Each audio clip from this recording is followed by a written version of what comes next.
நாகை மாவட்டம் கீழையூர் காத்தாயி அம்மனின் அருள் அடியவர்கள் அனைவருக்கும் வணக்கம். இன்றும் என்றும் உங்களுக்கு மகிழ்வான செய்திகள் தொடர நெஞ்சம் நிறைந்த வாழ்த்துகள். ஒரு சிலருக்கு ஓர் ஐயம் உண்டாகலாம். ஒவ்வொரு குலதெய்வத்திற்கும் பல்வேறு இடங்களிலும் ஆயிரக்கணக்கான பக்தர்கள் உள்ள நிலையில் ஒவ்வொருவரிடமும் நேரடியாகச் சென்று அவர்களை எப்படி பாதுகாத்து வர முடியும்? குலதெய்வம் எவரிடமும் நேரடியாகச் சென்று அவர்களை வழிநடத்தி பாதுகாக்க முடியாது.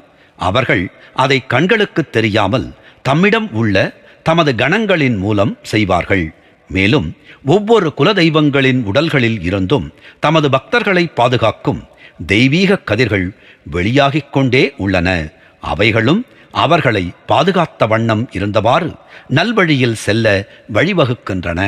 ஒவ்வொரு குடும்பத்திலும் மரணமடைந்து விட்டவர்களது ஆத்மாக்கள் பித்ருலோகத்தில் சென்று அங்கு தெய்வ கணங்களாக வசித்து வரும். அந்த பித்ருக்கள் வணங்கி வந்திருந்த குலதெய்வத்தை அவர்களது குடும்பத்தினர் குலதெய்வமாக ஏற்றுக்கொண்டு விடும்போது அந்தந்த குடும்பங்களைச் சேர்ந்த பித்ரு கணங்கள் அந்தந்த குலதெய்வங்களினால் அழைக்கப்பட்டு தமது சக்திகளை அவர்களுக்கு தந்து அவற்றை தமது தெய்வ கணங்களாக மாற்றிய பின்னர் அவர்கள் மூலம் அவர்களது குடும்பத்தினரை வழிநடத்தி வரும்.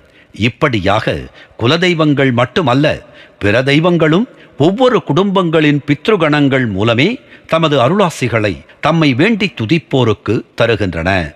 அதன் காரணம் ஒரு குடும்பத்தின் பித்ருக்களால் மட்டுமே அந்த குடும்பத்தினரை அடையாளம் காண முடியும் என்பதாகும். இதனால்தான் ஒவ்வொரு குடும்பத்தினரும் தமது பித்ருக்களை மகிழ்ச்சியுடன் வைத்திருக்கும் வகையில் அவர்களுக்கு செய்ய வேண்டிய வருடாந்திர சடங்குகளை தவறாமல் செய்து வர வேண்டும் என்பதாக கூறுவார்கள். நாகை மாவட்டம் கீழையூர் காத்தாயி அம்மனின் திருப்பாதங்களை வணங்குவோம். அவள் அணைப்பில் இருக்கும் குழந்தையாய் நாமும் இருப்போம். நாகை மாவட்டம் கீழையூர் காத்தாயி அம்மன் நம்மை காத்து அருளுவாள். நன்றி, வணக்கம்.